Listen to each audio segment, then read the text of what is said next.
everybody. Welcome to the Harley Carnes podcast. Harley on the headlines. Got a kind of an odd collection of stories today, but hey, that's the day, you know. Interesting stuff, though. I hope you'll hit like, follow, and subscribe. Invite some more people to join us. I sure do appreciate it when you do. All right, to cases. Oh, my God, these people. You know the U.S. military strikes against Iran are working because you start to hear the effluent from these people. The so-called UN rights chief, Volker Turk, called the latest round of hostilities between the U.S. and Iran a huge setback for civilians in the region and beyond. It risks impacting human rights. In other words, war is hellish and can disrupt the flow of food, medicine, and other good things for the civilian population. This is why Trump said he didn't want to be pushed to this. So listen up, Turk. The U.S. does not attack first. Iran attacks civilian cargo ships and oil tankers in the Strait of Hormuz and drops bombs on its own neighbor countries. The U.S. responds with attacks, primarily on the facilities used by Iran to launch their missiles and drones. The UN human rights weenies just need to pipe down and hope that Iran can be bent to surrender, to actually and finally, fully give up on having nuclear weapons, to actually, finally, fully agree to play nice with its neighbors and with the world, and to stop fomenting and supporting and funding terrorism in the world, to actually, finally, and fully recognize that they don't own the strait. They just border it, as do other countries.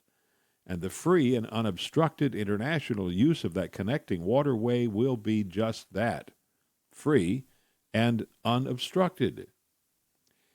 The United Nations should be focused on pushing Iran to do that, and pushing Iran to stop the civil and human rights abuses that abound in its own country. They just don't want to have to deal with Iran. They think they can push Trump around. Come on, you can't do that anyway. The UN is telling President Trump the hostilities should be stopped immediately, as though he's in control of that. That only means they're not paying adequate attention to what's been going on. If Iran stops attacking ships and neighbors, then the U.S. will stop. The UN needs to be saying that to Iran, instead of running around like a mangy cur with its tail between its legs, whining, "Oh, stop, stop, please stop." Oh, my God, these people. The UN starts out being ineffective and useless and works really, really hard to stay that way. Now, here's an observation being made by political observers that's worth observing.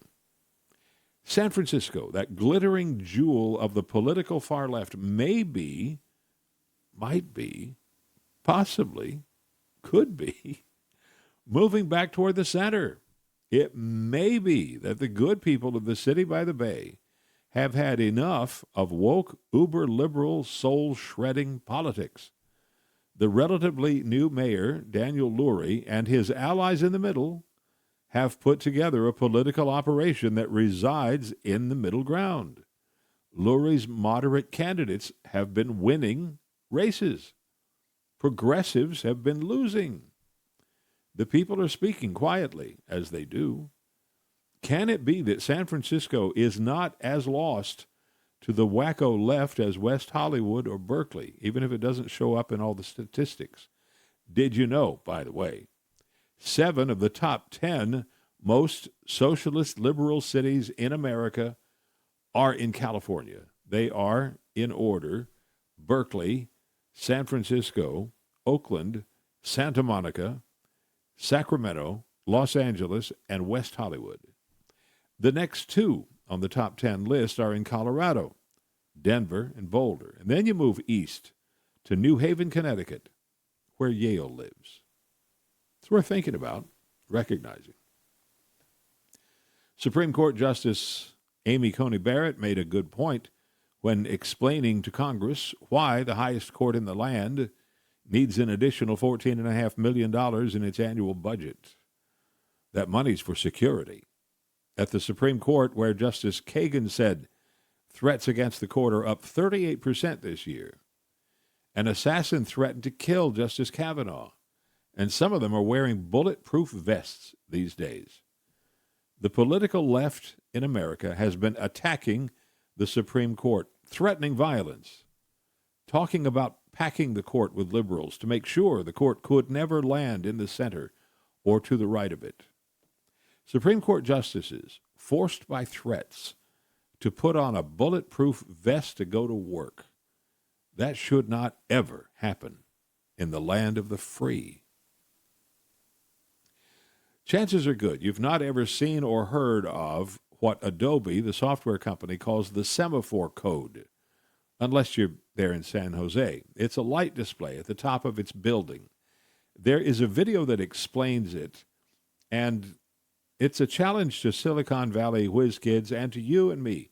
Now, the reason I'm going to show you this, and it's kind of long, is because it helps demonstrate the marriage of imagination and technology. And it's a reminder that ultimately everything is codified in mathematical code of some kind. We're just learning how to do it.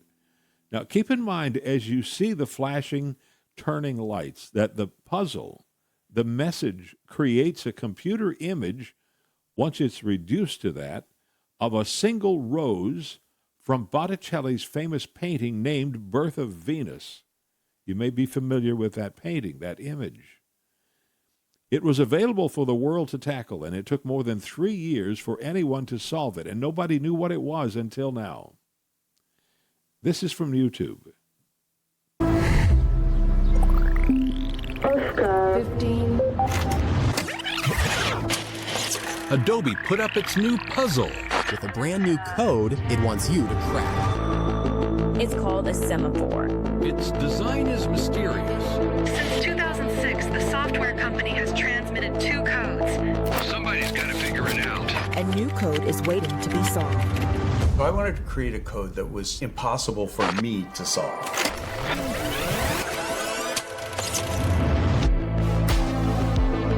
I have the experience. I understand data. It took the last person 4.5 years to solve the previous code. I don't give up very easily. I thought I could solve it.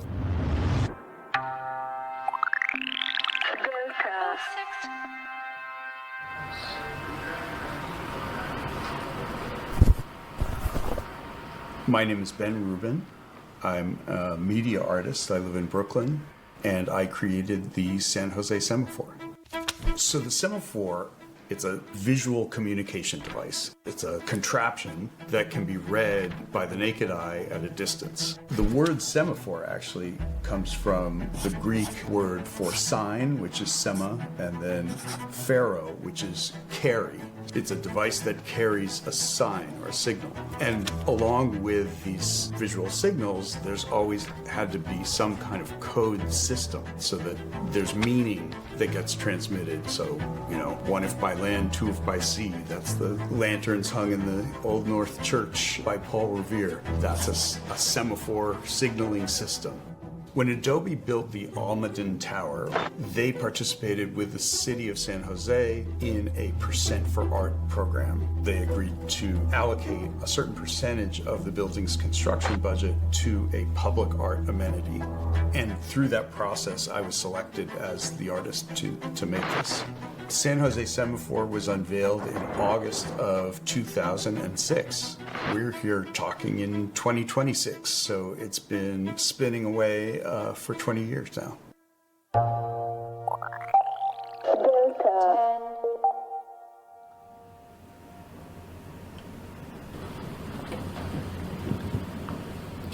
My name is Brian Vincent. I'm a software engineer here in San Jose, and I solved the Adobe Semaphore puzzle. One day I went to go see a musical in downtown San Jose, and I asked my friends, what is that thing? And they said it was a cryptography-based puzzle. called the Semaphore, and I was immediately intrigued. When I went home, I read all about it. I thought I could probably solve that. I created a few different ways of giving a code breaker what they call a foothold, something to latch onto that would give them at least a starting place. The first thing I noticed about the puzzle, occasionally the discs would all line up, and it would say the word message. And then it would do 3 rotations, and then they would line back up again. So there are these sync blocks every 10 minutes or so. That's an indication for the code breaker that, this is the beginning of a section of encoded information. I started looking at the rotations that it did in between the times the discs would line up, and I noticed it would do the minimum rotations to get to a certain visual presentation, and then the minimum rotations for another one, and then the minimal rotations for another one, and then it would go back to lining up. All of that could just be reduced to 3 bytes. Every time the discs show you a certain representation, that can be represented as a single byte. So the first thing that the solver needs to figure out is in all the information that the Semaphore visually and audibly communicates, where is the actual message? The structure that I saw was that the data was split up into sections that I started to call blocks. And at the top, I would call the header. And I realized that the header could be completely represented with 3 bytes. A byte is a number between 0 and 255, so I had 256 blocks, where at the beginning I had 3 numbers from 0 to 255. I pretty quickly thought that that might be representing a color. Every pixel in a digital image is encoded as 3 numbers, red, green, and blue. So I went back and read the previous solutions to the puzzles. The first puzzle was text. The second puzzle was audio. So I thought it could be likely that the third puzzle was an image, and that these 3 bytes could represent red, green, and blue. So I tried every which way to turn that into a picture. I tried 8x8 pictures where these were red, green, and blue values. I was hopeful that maybe some of the bits would make something that looked like a QR code. That didn't work. All I got was static. So I tried to balance giving some footholds with some red herrings. There's a fair amount of redundant information in a way that I hope would make it an interesting puzzle to solve. So I had a lot of data that I wasn't really sure what to do with. Nothing was really working. At that point, I was no longer making much progress, and I quit looking at it for about a year.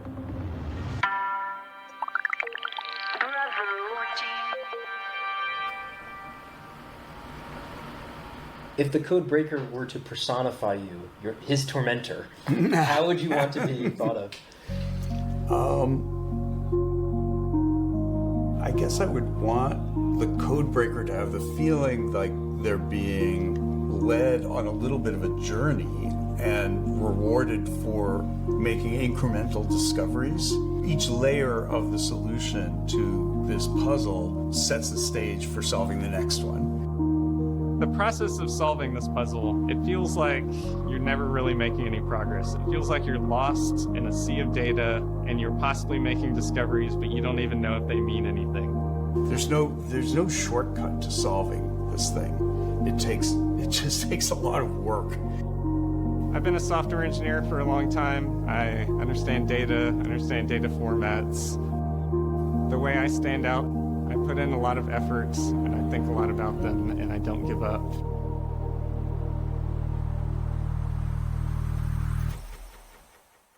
I started thinking about it again about a year later. So I actually produced a heat map of the different data values at different blocks. The beginning blocks just looked random, the end blocks just looked random, but there's a section in the middle where I could tell the block data was not random. The data was streaky, it would have streaks in it. So the big discovery I made was that the disks would rotate in a very constrained way. The disks themselves can be represented with a 0, a 1, a 2, or a 3. Sometimes they would choose to stay within their 0, 1, 2, 3, going left or right, and sometimes they would rotate to the next set of 0, 1, 2, and 3. I started calling this the overflow number, and I realized the overflow number of disk 1 would change the behavior of disk 2. So then I started looking at the overflow numbers on disk 2. There were 4 different ways that the overflow values could happen on disk 2, and they would happen exactly 25% of the time. Disk 3, its overflow numbers were also split between 25 different ways that it could rotate. Same with disk 4. So one day I thought to myself, well, what if I put on one axis the block number, and on the other axis the unique overflow number, and then the visual representation of the disk? I'll do like a heat map. I did that and I realized, wait a minute. If on one axis I have the block number divided by 2, and on the other axis I have its overflow number, there's actually one unique data value for each of those. I had no idea if I was making any progress whatsoever. I didn't know why I was doing it. But then one day I thought to myself, what if I just map every pixel to a red, green, and blue value in this 2-dimensional grid that I'm making?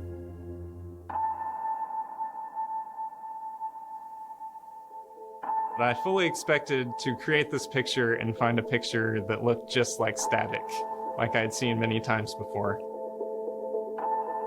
But I made the picture and I could see something that was obviously non-random. I got really excited. I sent it to my friend, showed it to my wife, and I said, I definitely made a breakthrough.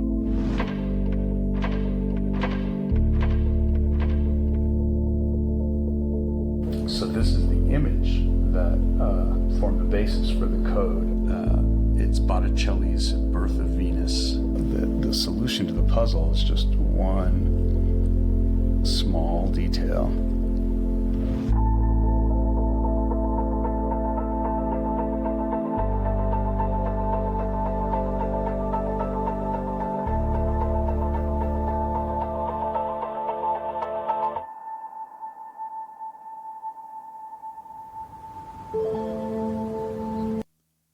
Oh my God. These people operate in a whole different realm, don't they? From Paul Revere to Adobe's San Jose Semaphore. Quite a ride, huh? I'm impressed. I'm also a little bit dizzy. That's just, whoa. The Botticelli puzzle was number 3 from Adobe. Number 4 is coming soon. Now that you know about it, and maybe you get intrigued by it. Maybe you're brilliant enough to tackle it. I don't know, not me. I just fun talking about it. Lastly, a couple of headlines from the airline flying world. First, a sad note. Remember Sully, pilot Chesley Sullenberger, who landed his airliner safely after a big flock of birds failed both of his big engines? The Miracle on the Hudson, it was called. Sully has announced he has Alzheimer's. It's early stages, but we all know there is not a more unwelcome diagnosis that you can get from a doctor. To be told your brain is failing. Sully called it the unwanted visitor at the door. One day, we need to be able to slam the door in Alzheimer's face. One day. And flying on most airliners in the coach section certainly reminds us these days of sardines. So you'll be happy to hear what United Airlines is doing for passengers in Economy Plus in the new Airbus A321 XLR aircraft. The plus will mean that the middle seats will be blocked off for extra elbow room for those in the aisle or by the window, and 3 inches more leg room in that section. XLR, by the way, means extra long range, nonstop, coast to coast, no problem. I think we're all ready for a little more elbow room and leg room. I don't know. We'll have to find out how much they're going to charge us for that. We sardines. Guess that'll do. Thanks for dropping by. Thanks for tuning in. I hope you'll come back, bring some folks with you. I'd like to say thanks for giving me a little bit of your time. I do appreciate that. Also, please pop in from time to time to harleycarnes.com. And if you're not handy to Facebook or YouTube, you can also find us on Spotify, video and audio. I'm Harley Carnes, and until next time, do yourself a favor, make some good, conscious choices in your life, make a decision to be happy, and fly safe. It is the only way to get there.